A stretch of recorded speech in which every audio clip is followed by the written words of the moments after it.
There is a stranger in your baby photos. He has your face. He lived in your house. He slept in your bed. He wore your tiny socks. And you remember nothing about him. Not his first word. Not his first step. Not the first time he heard his mother's voice. That stranger is you. Before the age of 3, you lived an entire life. You opened your eyes for the first time. You learned what food tasted like. You learned to walk, and you fell over a lot. You learned that crying could summon a giant human with snacks.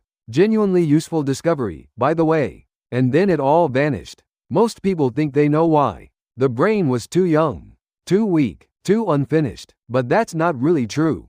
Because your baby brain wasn't empty. It was learning constantly. It learned faces. It learned voices. It learned routines. So if it could learn all of that, where did the memories go? This mystery has a name. Infantile amnesia. It's so universal that every single person you have ever met has a black hole where their first years should be. And for over a century, nobody could fully explain it. The first person to even try was Sigmund Freud, back in 1905.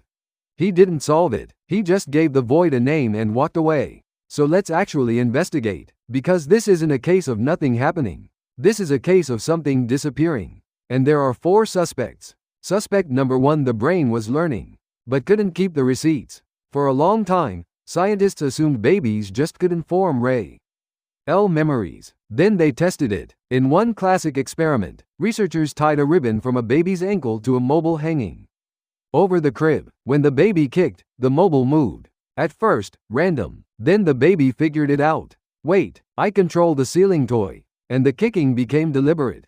Tiny legs. Big breakthrough. Even babies around 2 to 3 months old remembered the trick or a few days. Older babies remembered for weeks. So babies can form memories. That's not the problem. The problem is the memory doesn't survive into adulthood. Something happens to it. So suspect 1 is innocent. The recording was made, which means someone, or something, made it disappear later. Suspect number 2, the construction crew. Your early brain wasn't just living life. It was building itself. Deep inside your brain sits the hippocampus. It's what turns an experience into a memory you can replay. A birthday, a rainy walk, a specific moment that felt like it happened to you. But in infancy, the hippocampus is still under construction.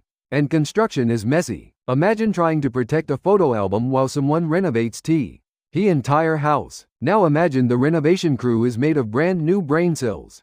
In early life, the hippocampus produces new neurons at an astonishing rate. This is called neurogenesis. It's essential. Those cells build the brain you'll use for the rest of your life. But there may be a cost. When new neurons wire into old circuits, they can disrupt the connections holding older memories together. Scientists tested this in mice. When they increased neurogenesis in adult mice, the mice forgot things they had learned. When they slowed neurogenesis in infant mice, those babies held onto memories longer than normal. It's a stunning idea. Your baby brain didn't forget because it was lazy. It forgot because it was growing. It was running a massive software update with no backup. So suspect 2 looks guilty. But hold that thought, because the case is about to get weirder. Suspect number 3, there was no main character. To remember an event as your event, you need more than a brain that stores information. You need a you, not just a body, a self. You need to understand that things are happening to you. A person separate from the world. And babies don't start life with that. Scientists test this with a mirror. They put a small mark on a toddler's face and sit them in front of a mirror. Before about 18 months, many babies treat the reflection like another kid. They stare. They smile. They might think, wow, that baby also has terrible balance. But, around a year and a half, something shifts. The child reaches up and touches the mark on their own face. That's me. And that moment, self-recognition, lines up almost exactly with the earliest age our memories reach. Before the self comes online, experiences aren't filed as things that happened to me. They're just sensations, warmth, fear, comfort, light. There was no narrator in your head saying, today, the main character, threw applesauce at the wall, which is me, because that does sound memorable. Suspect number 4, there was no language to file it under. Words don't just describe memories. They build them. Before language, your experiences were raw.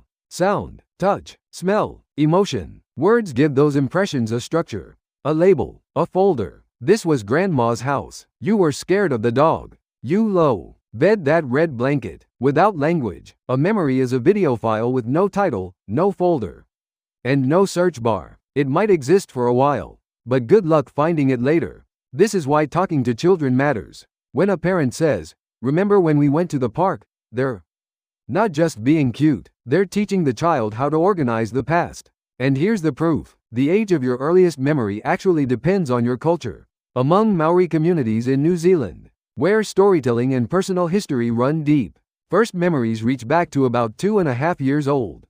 In many Western cultures, it's closer to 3.5.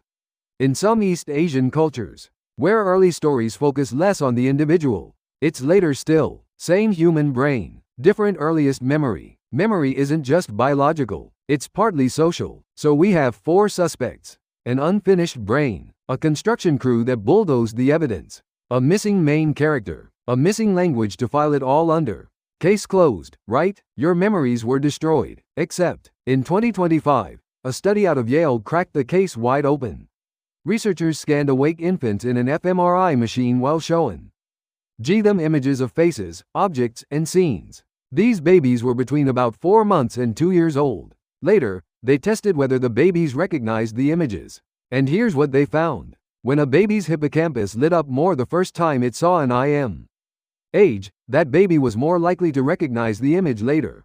The effect was strongest in babies older than 12 months. Read that again. The hippocampus, the memory engine we thought was too broken to work, was encoding memories all along. Which flips the entire case. Maybe your earliest memories were never destroyed. Maybe they were never deleted at all. Maybe they're still in there. Locked, not gone, just inaccessible. A room in your mind whose door you can no longer find. And honestly, that's the creepiest possibility of all, because it means some part of you still remembers your first home. Your first fear, the first time you felt safe. You just can't reach it, but your nervous system can. You may not remember being held, but your body learned what comfort feels like. You may not remember your first fear, but somewhere, your brain still knows its shape. This is why your earliest years matter so much. Even though you can't remember them, they built the person doing the remembering. So no, you didn't forget your baby years because nothing happened. Everything happened. Your brain learned the world, built a body, learned faces, voices, danger, comfort, learned how to become a person. And then, to keep growing, it locked the door behind it.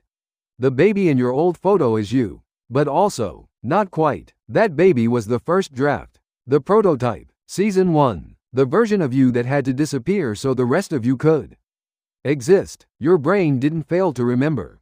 It chose something more important. It became you, and becoming you meant leaving that stranger behind.